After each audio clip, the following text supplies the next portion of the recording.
Muy, pero muy buenos días a todos, queridos compañeros. Buen día a ustedes también. Muy Qué alegría buen día. tenerlos a mi lado nuevamente, porque tenemos un programón. Muchas gracias. También es una alegría tenerlos a Sí, ustedes. ya a nos mi vamos lado. acostumbrando a su presencia Sí, después de tanto nuevamente, tiempo cierto, sin cierto. estar con Y eso. dale con decirme que me fui. Va a durar un par de dale. programas más. Basta, chicos, basta, ya Va a estoy durar- acá. Bueno, Basta, Estoy acá. chicos. Basta de chicos, reclamos. Basta de Bueno. reclamos. Bueno, dejamos de reclamar, pero le contamos a la gente qué tenemos para hoy. Bien. Yo, como siempre, una entrevista muy interesante. Y yo creo que algunos conceptos de nuestra entrevistada, que todavía no voy a decir quién es, nos dejaron pensando. Por Bien. ejemplo, Ajá. las familias multiespecies.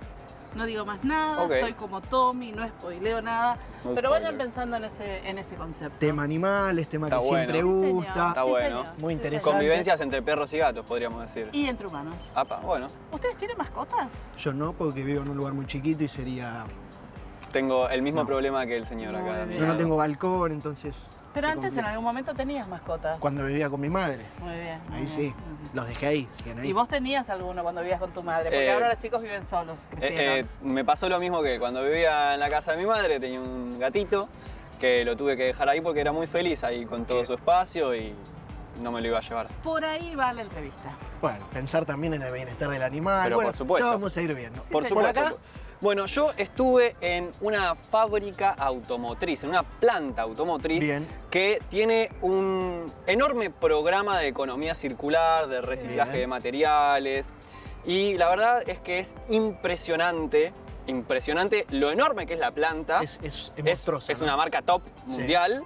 Y además todos los materiales que recuperan y todo lo que hacen con esos materiales. Empieza con Toyo y termina con... Ta. Muy bien. Así es. Bien. Muy bien. Está Así bien. es exactamente. Bueno. Exactamente. Yo estuve de viaje sin ustedes nuevamente, pero estuve en la provincia de mi abuela, como me gusta decir, Sí. en la provincia de Entre Ríos. ¿Cómo se llama tu abuela, ya que la nombraste Delia. tantas veces? Saludos a Delia. Saludos a Delia, a mi abuela, A por tu supuesto. abuela. Perdón, paréntesis. Después él se queja de que vos viajás. Yo ya no entiendo nada. Bueno, yo no entiendo nada. Esperá, entre Ríos y España hay un par de kilómetros de distancia. Sí, igual. está bien. Está Pero bien. sigue siendo mucho más lindo Entre Ríos. Es verdad.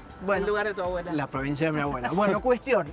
Hice apicultura regenerativa. Es Qué una lindo. apicultura sustentable que se va regenerando en sí misma, digamos, sacándole la miel que le sobra a las abejas, porque no es toda la miel, sino que las abejas, por supuesto, necesitan de la miel para vivir. Lo que le sobra, el remanente, es el que se extrae para el consumo humano. Dejo de espoliar tanto porque a vos tampoco te gusta, Bien. así que lo vamos a ver después. Pero también tenemos un informe de... Antes, Sí, ¿comiste miel en Entre Ríos? sí, riquísima. Bien, ¿la recomendás? Sí, claro Perfecto, que sí. listo. Claro que sí. Qué rica es la miel. Me traje un frasquito, después te lo voy a dar. Dale. Dale. Bueno, tenemos un informe de prevención de incendios forestales.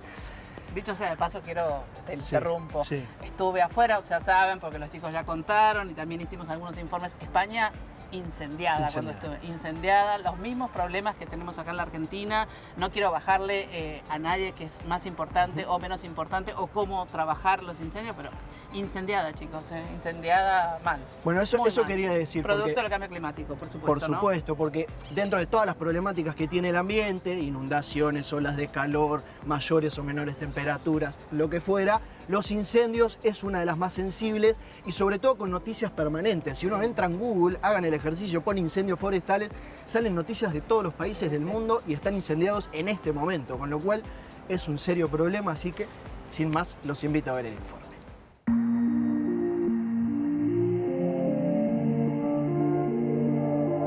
Un estudio realizado por el Programa de Naciones Unidas para el Medio Ambiente pronostica que para el 2050 los incendios forestales se incrementarán un 30%.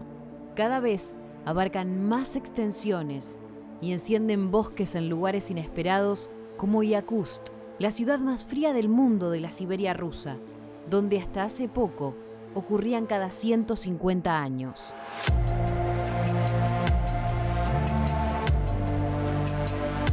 El informe también señala la gravedad de estos desastres para los países pobres, en tanto obstaculizan posibilidades de desarrollo sostenible y perjudican la salud de las poblaciones, ya que el humo genera enfermedades respiratorias y cardiovasculares.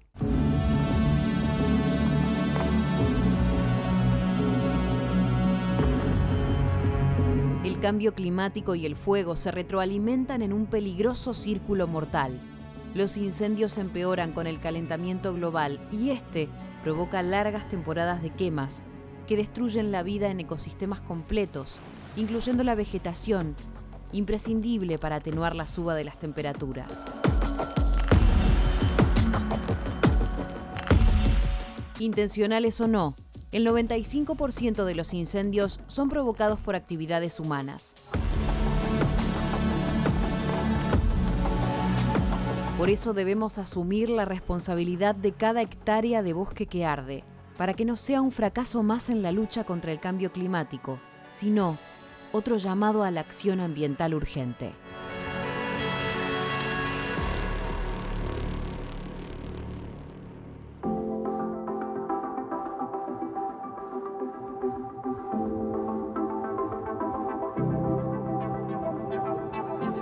Yo tengo 3 perros y 2 gatos. Mis perros se llaman Teo, Lila y el más chiquito le decimos Papita. Y una de mis gatas adoradas se llama Valentina. ¿Por qué les cuento esto? Quizás qué les interesa a ustedes que yo tenga mis mascotas. Porque estoy siempre atenta a cuándo tienen que comer, qué alimento comprarles, si les tengo que cocinar o no, porque algunos necesitan comida de humanos, para decirlo de alguna manera, llevarlos al veterinario, estar atenta si tienen ganas de ir al baño, si no tienen ganas de ir al baño, hacer sus necesidades. Bueno, todo eso implica que estas mascotas, estos 3 perros y 2 gatos, no son solo objetos de deseo, sino son, digamos, animales que decidimos en mi familia vivir todos juntos. ¿Por qué les cuento todo esto? Porque hoy en Ambiente y Medio tenemos una entrevista relacionada con bienestar animal. Así que los invito a que se queden y que la escuchen. Es veterinaria especializada en bienestar animal, graduada en la Universidad de Buenos Aires. Docente universitaria y punto focal nacional de bienestar animal para la Organización Mundial de Sanidad Animal. Hoy conversa con nosotros Débora Racciati. Bueno, gracias Débora por acercarte al ecoparque. Y lo primero que te quiero preguntar es, cuando alguien habla de bienestar animal, ¿a qué nos estamos refiriendo? Bueno, cuando hablamos de bienestar animal podemos entenderlo tanto como el ámbito, la disciplina de estudio, como la definición de bienestar, la definición científica en sí misma, que indica que el bienestar es un estado de cada animal en relación a las condiciones en las que vive y muere, y que ese estado puede ser tanto físico como mental, ¿no? Que esta es la segunda parte que a veces cuesta un poco más concientizarse. No solo hacemos referencia a la salud o a la nutrición o a un ambiente confortable, sino también a todo lo que puede generar estados afectivos o emociones negativas o positivas en el animal, que principalmente se relaciona con el comportamiento y con la relación de un individuo con los otros individuos, ya sean animales humanos o no humanos.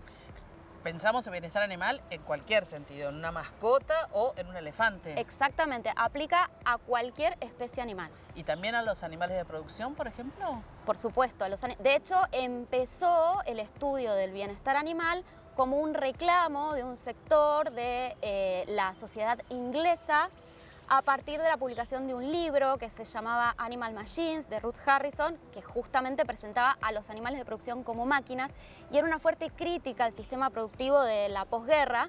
Y a partir de eso, el Parlamento británico convocó un comité, que es el que por primera vez, un comité de expertos, empezó a hablar del tema de bienestar animal y de las principales necesidades, o como se conocen, libertades del bienestar animal. En la producción animal hay mucha más conciencia, hay una visión más empática y desde la ética de lo que es la producción animal, y entonces la idea es que estos animales que tienen un fin para determinados humanos que eligen consumirlos, se críen de la mejor manera posible y cuidando todos estos aspectos del bienestar. Bueno, supongo que vos, yo y todos los que nos miran, seguro Pablo, Mauro, Ana y todos los que están acá en esta producción, tenemos alguna mascota.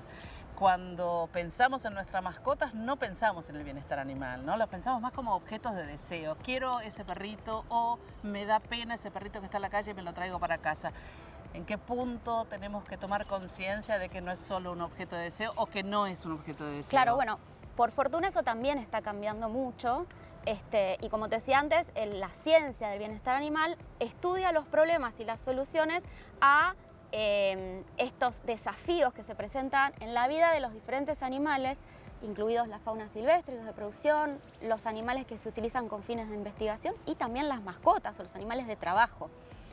Y muchas veces las personas que conviven con animales de compañía, porque de hecho hoy hasta está cambiando la forma de mencionarlos, ¿no? Ya se habla de familias multiespecie, por ejemplo. Como para... Término nuevo ese, no lo conocía. Exactamente. Familia multiespecie. Porque humanos y gatos, perro o cualquier individuo del reino animal con el que se decida compartir la vida. Y que es una decisión que lleva mucha responsabilidad, que tiene que ser pensada, planeada en familia y demás, y justamente quitarle la cosificación o esta cuestión de verlos como objetos es lo que busca esto de dejar de llamarlos mascotas, ¿no? O animales de compañía, porque al fin siempre lo estamos pensando en función de algo para el ser humano. Entonces se habla mucho de esto, de la familia multiespecie.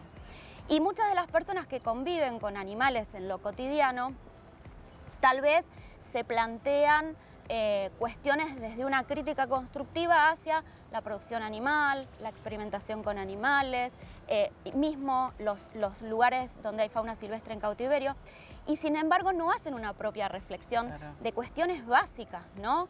Como que, bueno, un perro para poder tener su necesidad de orinar o de defecar depende de nosotros y que nosotros los saquemos o los autoricemos. Entonces, a veces uno tiene que plantearse el bienestar animal como un todo y no pensado solamente con algunos problemas que son los que desde las creencias o las costumbres o la educación de uno son los más graves.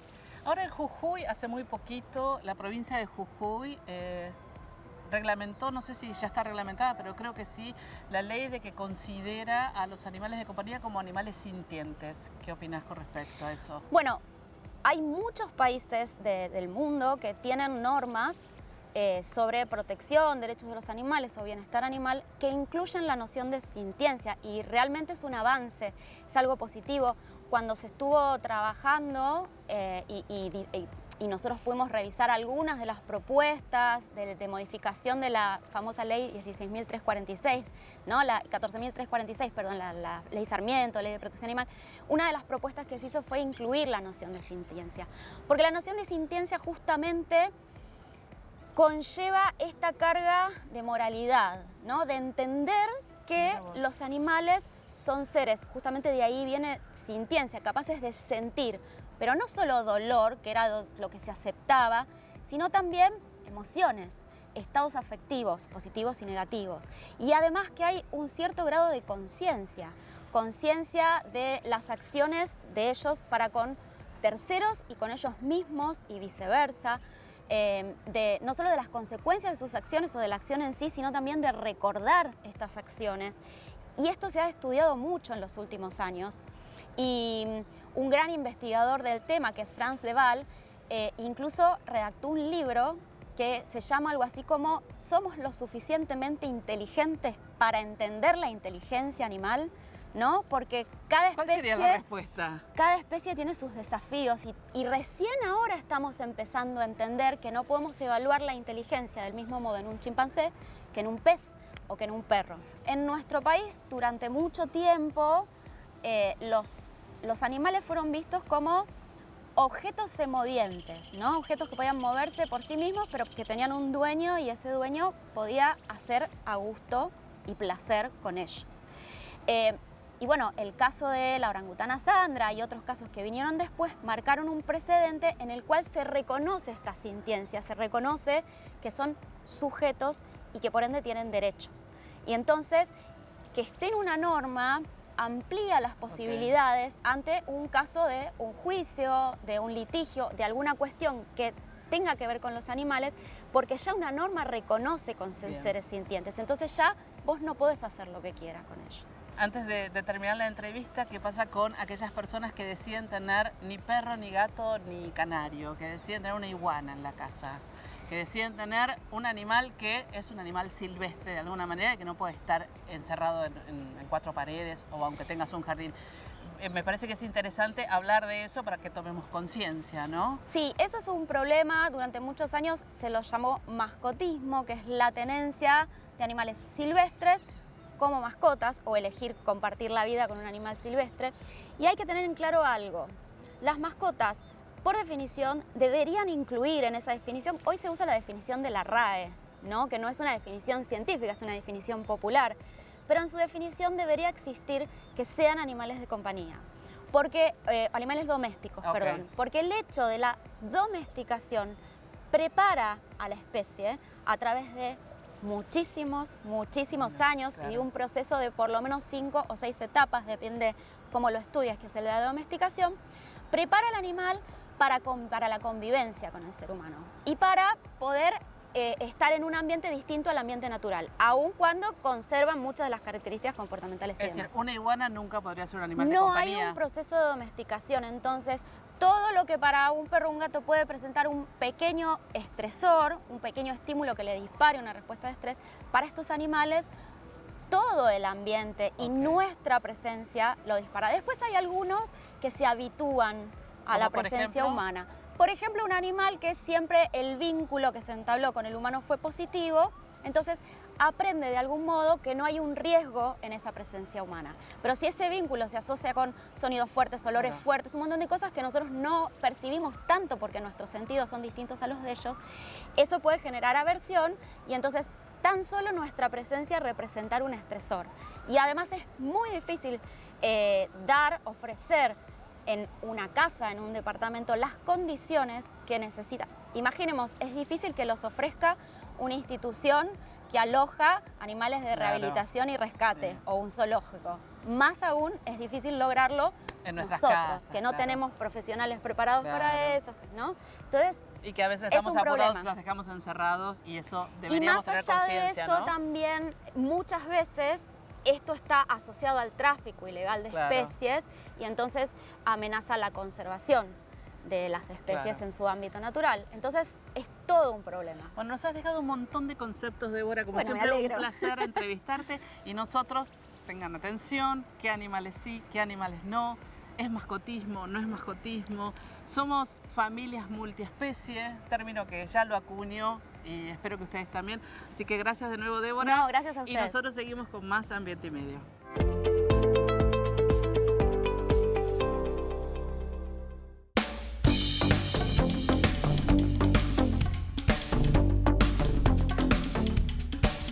El histórico Acuerdo de París puso en marcha a las empresas tratando de reconvertirse y llegar a cierto desarrollo sostenible. El punto de partida del ciclo de cualquier economía circular son los residuos, gestionarlos y cómo tratar a los residuos. Bueno, ese es el desafío que tienen las empresas para tratar de llegar al objetivo del 2050.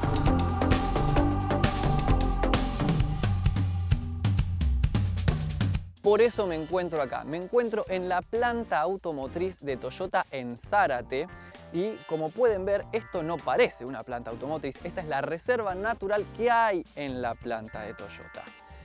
Y vine hasta acá porque hay un programa de economía circular que gestiona estos residuos como mencioné anteriormente y mira, para darles un spoiler, para spoilerles un poquito, hay unos paragolpes que son anteojos y hay uniformes que son partes de una camioneta, por ejemplo. Pero para contarnos un poco más en profundidad acerca de este programa, estuvimos hablando con Santiago, uno de los generadores de este programa. Así que vamos a verlo.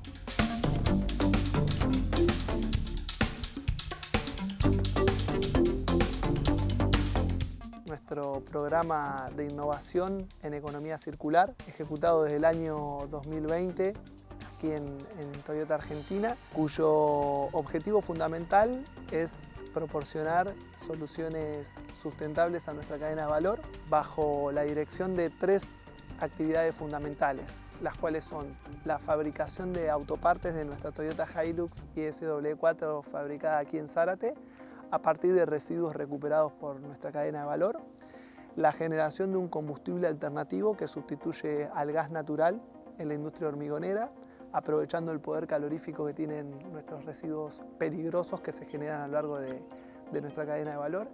Y por último, la generación de materiales de merchandising a partir de residuos reciclados que nosotros clasificamos en nuestra planta aquí de Zárate. Hoy ya, en poquito más de un año de implementación, ya tenemos en total 6 ecopartes, que equivale a un ahorro de más de 500.000 kilos de materia prima virgen. Cada una de nuestras actividades se evalúan en función del triple impacto, ¿sí? que merece el desarrollo sostenible, ya sea la parte económica, la parte ambiental y la parte social también.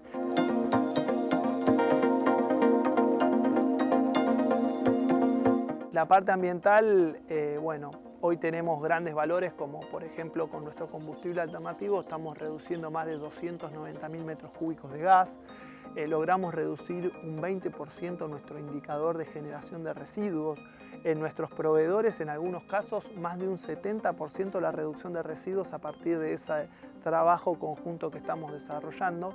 Y en la parte económica, hoy por hoy, ser ambientalmente más sustentable nos hace más competitivos, a punto tal que nosotros a partir de este proyecto logramos reducir $5 por cada una de las Hilux que nosotros estamos fabricando. Y la parte social, para generar ese triple impacto, nos faltaba todavía algún estadio más de desarrollo dentro del proyecto. Así fue como empezamos en febrero del año 2022 a visitar distintos emprendedores populares, empezar a identificarlos a fin de poder proveerles todos esos materiales recuperados como materia prima para la generación de empleo y también para poder integrar esa parte que vos comentabas como informal, del trabajo informal, a la formalidad de las grandes empresas, lo cual es un desafío enorme y así también generar nuevos puestos de trabajo en estas economías populares. Me gustaría retomar un poco lo que decía Santiago acerca de la cadena productiva. Todos los eslabones de la cadena productiva están comprometidos y están incluidos en este programa de economía circular. Y esto es lo que provoca un cambio estructural, esto es lo que provoca un cambio real. De hecho, si nos ponemos a pensar, una iniciativa ambiental sustentable le generó beneficios económicos a una empresa. Y esto da por terminada, por fin, la falsa dicotomía entre ambiente o economía. De hecho, si nos ponemos a pensar, esta planta automotriz fabrica una Hilux cada 90 segundos. Y parafraseando a un colega, esta empresa cada 90 segundos se ahorra $5. ¿Cómo? Con un programa sustentable, gestionando bien sus residuos. Dice el lema que todo junto es basura, pero separado son recursos. Y eso es un poco lo que estaría pasando en este caso. Discúlpeme la informalidad, me gustaría leerle algunos datitos. No tengo la memoria de mi compañero Mauri, pero le va a gustar a Mauri porque son unos buenos datardos. Esta iniciativa logró recuperar cerca de 1 tonelada de plástico para la producción de más de 300.000 antenas, 800 kilos de indumentaria en desuso para la fabricación de casi 300 paneles insonorizantes. Sigo, Más de 4.000 kilos de paragolpes para elaborar más de 200.000 parachoques y se lograron reducir más del 20% la generación de residuos especiales. Un montón. Y además se enviaron más de 540 toneladas de residuos para generar combustible alternativo, el famoso blending, que se hace a partir de residuos caloríficos que tienen mucho calor, pero se los tiene que mezclar con residuos secos que a lo mejor son retazos de tela, trapos sucios con aceite, ropa en desuso, ese tipo de cosas, porque si no los residuos de alto nivel calorífico tienen como demasiada combustión, es como pum pum, explota mucho, da mucho, entonces había que reducir un poco ese efecto. Este combustible alternativo se llevó a la industria hormigonera y permitió ahorrar casi 300.000 metros cúbicos de gas natural. Un montón.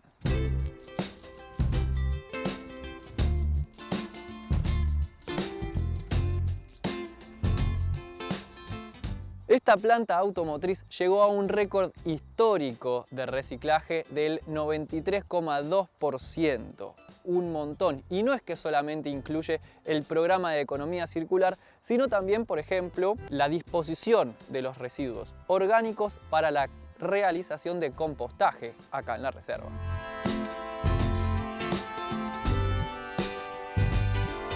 Además de este programa de economía circular, que por lo que vimos es un poco más que la generación de residuos, ya vimos que es más profundo, ya que también genera empleo y tiene un lazo en la totalidad, en toda la cadena de producción. Esta empresa tiene un objetivo y es reducir sus emisiones de gases de efecto invernadero. De hecho, esta planta ya funciona 100% con energías renovables. Uno de los objetivos de la economía circular es proteger los recursos ambientales que tenemos, ya que se deja de extraer recursos y se empiezan a utilizar los recursos mal llamados basura, que forman parte de nuestra vida, que simplemente hay que volver a insertarlos en forma de producto, digamos, para que vuelvan a formar parte del mercado. Este objetivo de proteger los recursos también se está llevando a cabo con esta reserva, por ejemplo.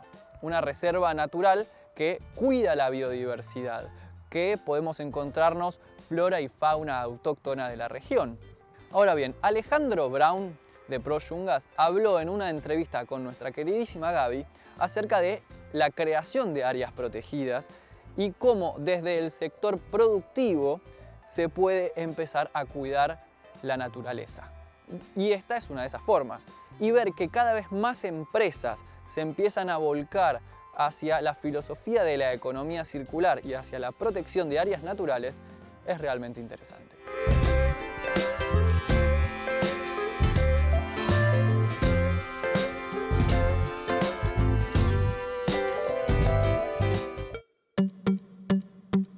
Si sos docente o estudiante, ya podés ser parte de Ecoaula Digital, la plataforma educativa de la Fundación Ambiente y Medio. En Ecoaula Digital vas a encontrar contenidos creativos, valiosos y aplicables en la educación ambiental, con mucho material didáctico y gratuito. Ya está disponible nuestro curso, El Mundo de la Basura. Una puerta de entrada al conocimiento del mayor desafío ambiental de la Argentina, la gestión de los residuos. El Mundo de la Basura, un curso dinámico y divertido en formato audiovisual para saber más sobre temas como la economía circular, la obsolescencia programada, las 5 Rs y el compostaje en casa. Te invitamos a sumarte. www.ecoauladigital.org.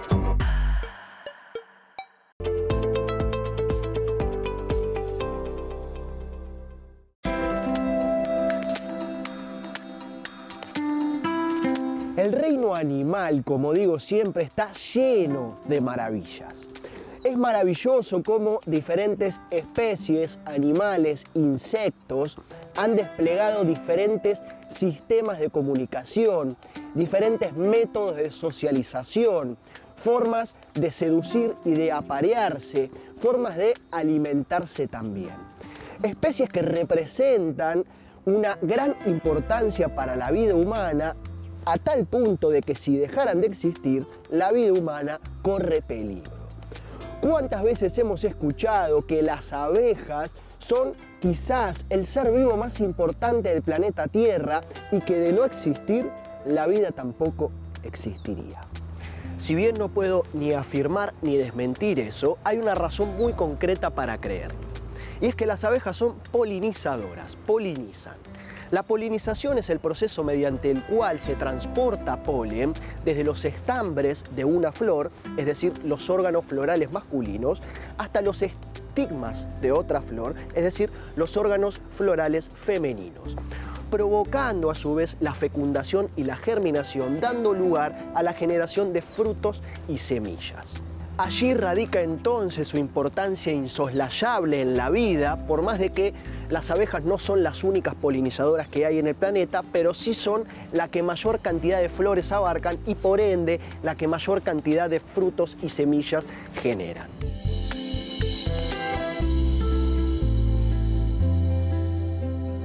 Hace poquito estuve en la provincia de Entre Ríos, donde visitamos un campo apicultor donde se está aplicando la apicultura regenerativa. Vamos a estar hablando con dos productores apicultores hablando sobre esto, pero antes me van a tener que escuchar a mí hablar de las maravillas que tiene la abeja como insecto, los sistemas complejísimos de comunicación que tienen, así que vamos a por ello.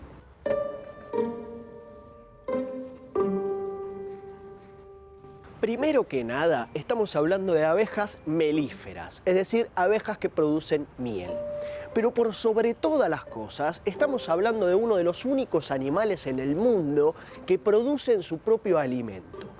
El ser humano empezó a producir su propio alimento, es decir, a cultivar, en el Neolítico. Es decir, que desde el origen del Homo sapiens hasta el Neolítico pasaron 60 millones de años hasta que el ser humano dejó de alimentarse de externalidades para pasar a producirse alimento por sí mismo. Las abejas lo hacen desde siempre. Tienen una vida social recontra compleja, dividida en castas, una palabra que está muy de moda últimamente. La reina abeja, es decir, la única hembra fértil, la única capaz de poner huevos. Las obreras, que son las que producen la miel, hembras no fértiles. Y los zánganos, los machos, que tienen la única misión de reproducirse con la abeja reina para que ella ponga huevos. Las abejas reinas son abejas reinas porque se alimentan de jalea real. La jalea real es una sustancia segregada por las antenas de las abejas obreras melíferas que en combinación con secreciones estomacales dan lugar a esta jalea real de material viscoso, de color amarillento y de sabor ácido. Las abejas reinas solo se alimentan de jalea real, mientras que las obreras y los zánganos se alimentan de la miel común. Las abejas reinas, que dicho sea de paso hay una sola por colmena, como decíamos antes, son las únicas capaces de poner huevos. Hasta 2000 huevos por día pueden poner las abejas reinas. Y esto lo provocan a partir del famoso vuelo nupcial. Las abejas reinas vírgenes salen por primera y única vez de la colmena, es decir, la única vez que van a poder ver una parte del mundo, mientras los zánganos, los machos, la persiguen. Son tantos los zánganos que la persiguen que claramente no puede reproducirse con todos, aunque sí lo hace con varios. Entonces, ¿cómo se genera esa clasificación? La ley del más fuerte. Las abejas reinas vuelan hasta unos 700 metros de alto, es decir, los zánganos que van a poder reproducirse con ellas son los únicos capaces de llegar a esta altura. Los demás, que no pueden reproducirse con la abeja reina, quedan en el olvido, básicamente. A tal punto de que los zánganos débiles, cuando vuelvan a la colmena, dejarán de ser alimentados y por ende van a morir.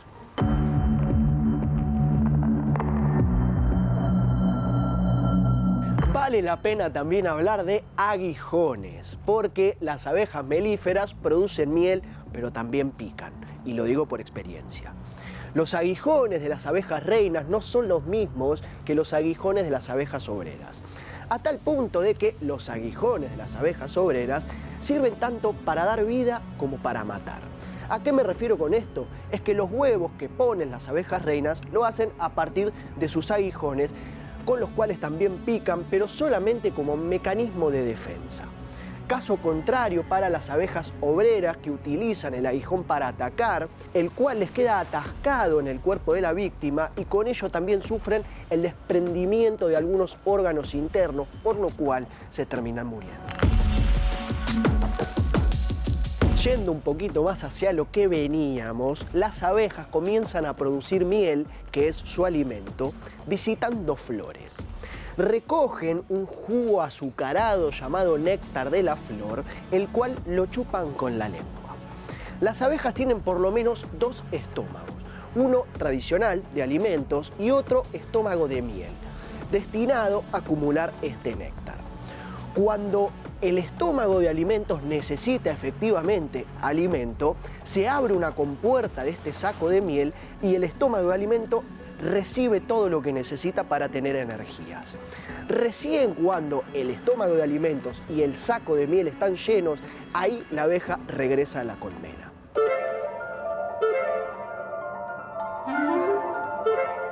Llegada a la colmena, esa abeja que trae el néctar le pasa ese néctar por la boca de todas las abejas obreras que hay en la colmena, la cual la mastican durante aproximadamente media hora hasta que su humedad se reduce de un 70 a un 20%. Recién ahí también siguen pasando de abeja en abeja este néctar hasta que se convierte en miel. Lo colocan en estas celdas, en estos octágonos que ellas crean de forma natural, y recién cuando estas celdas están llenas, las tapan, las cubren con una cera natural justamente para que no se pierda miel.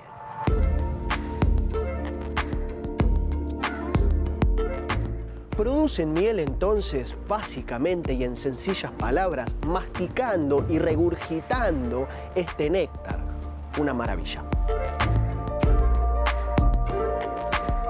El otro día, estudiando sobre el tema, me topé con Gerardo Pérez, un reconocido apicultor español que, entre otras cosas, dice que un sistema tan complejo como el de las abejas no puede comprenderse sin un sistema de comunicación. Y que además las abejas bailan. Claro, no es que salen las 80.000, 90.000, 100.000 abejas que hay en una colmena en busca de ese néctar, porque está claro que sería un desperdicio de energía. Entonces sale una abeja exploradora, obrera, en busca de ese néctar, realiza todo el proceso que acabo de explicar y vuelve a la colmena básicamente a contarle a sus compañeras abejas dónde está ese néctar.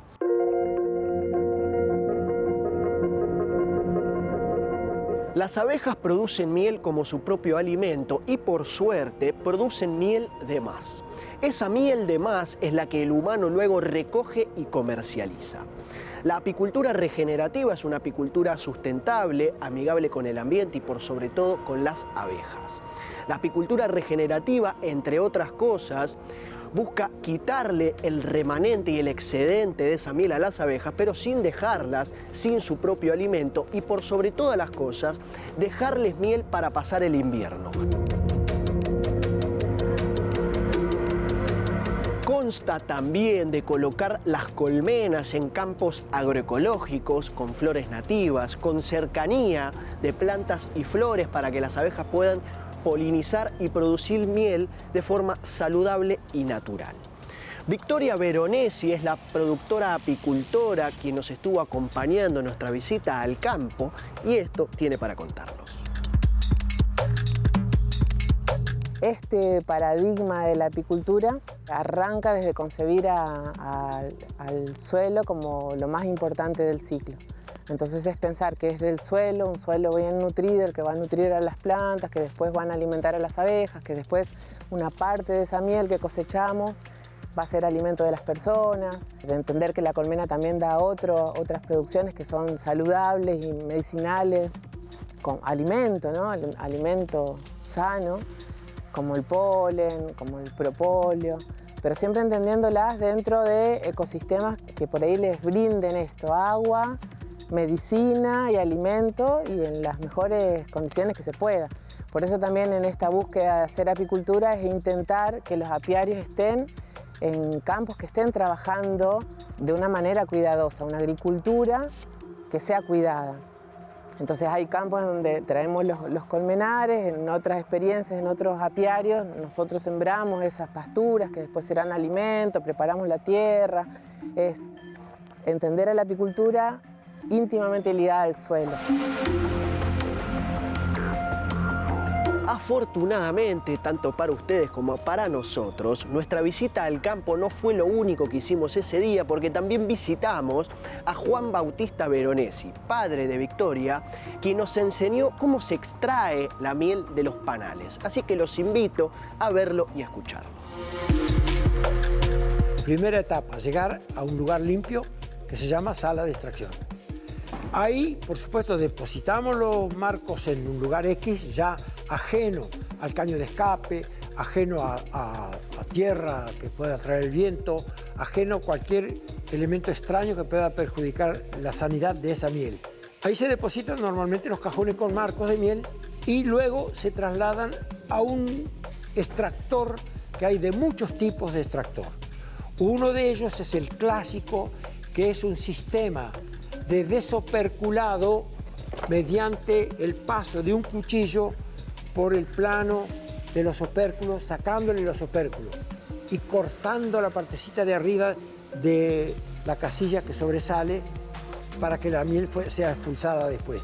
El opérculo es la tapita que hay en cada casilla, cada uno de estos pequeños agujeritos es una casillita, diríamos, que está formada por hexágonos, todos igualitos, y la abeja lo cuida mucho. A eso, cuando está lleno ya de miel, la abeja lo opercula, o sea, lo tapa con cera misma de abeja, para cuidarlo y para su consumo, para el consumo de la abeja. Lo que pasa es que si vino bien la temporada y hacen en exceso, alcanza para el ser humano también. Y si lo robamos nosotros a la colmena, lo traemos a la antesala, donde espera el turno para ir a la sala de extracción. Estaría en ese caso en condiciones el marco de soltar la miel que tiene aprisionada en esos pequeños casilleros.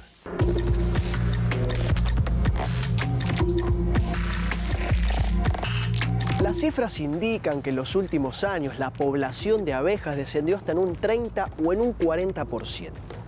Eso se lo debemos a la mala calidad del aire, a los contaminantes, a los agrotóxicos, a las malas prácticas apicultoras. Los científicos dicen, no yo, que si las abejas desaparecen, la vida corre serio peligro. Y el punto menos importante de eso es la miel. Es todo lo que hablaba antes, el efecto polinizador que tienen las abejas, que entre otras cosas producen más del 70% del total de los frutos y semillas que hay en el mundo. Así de importantes son las abejas, por eso debemos cuidarlas, por eso debemos cuidar la calidad del aire y si querés realizar apicultura, hacelo de forma regenerativa.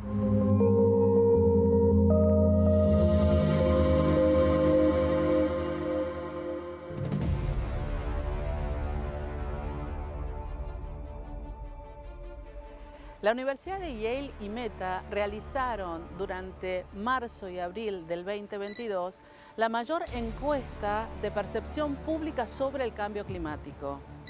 Esto fue a 100.000 usuarios de Facebook de distintos países y territorios que contestaron sobre cuál es su percepción sobre el cambio climático, pero también qué es lo que ellos piden o pretenden de sus gobiernos. Las respuestas no son sorprendentes, ya que la mayoría opina que el cambio climático es un gran problema. El cambio climático está sucediendo y se acelera.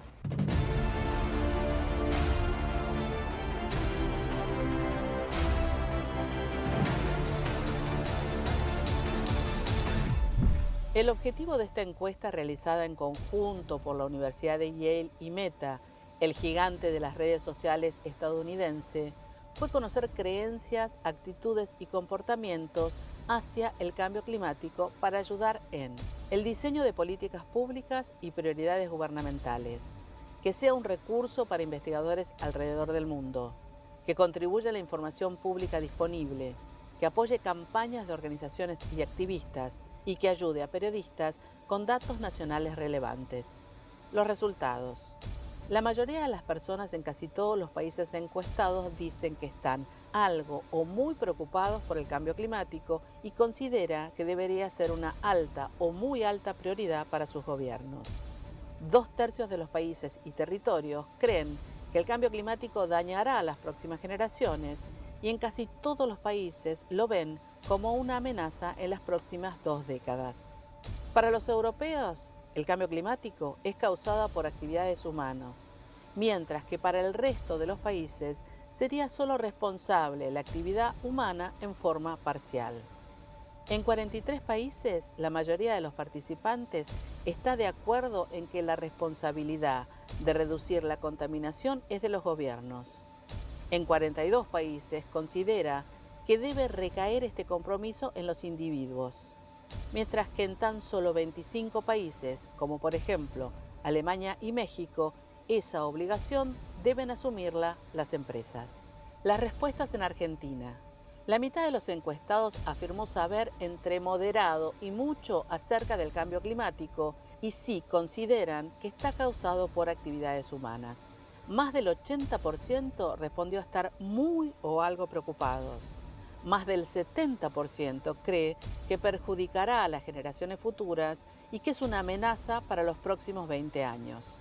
7 de cada 10 argentinos creen que debería ser una alta prioridad para el gobierno y apoyan el uso de más energías renovables y menos combustibles fósiles.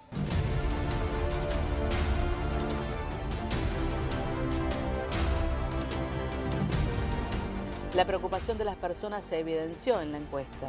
Ahora, ¿los decisores políticos escucharán estas respuestas?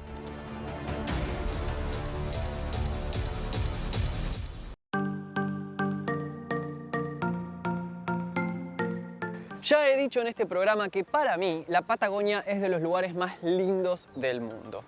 También tiene un alto valor ambiental. Hay ecosistemas muy prístinos en la Patagonia y también hay muchos glaciares que estaría bueno poder conservarlos. Lamentablemente, los glaciares de Tierra del Fuego, por ejemplo, están en deterioro.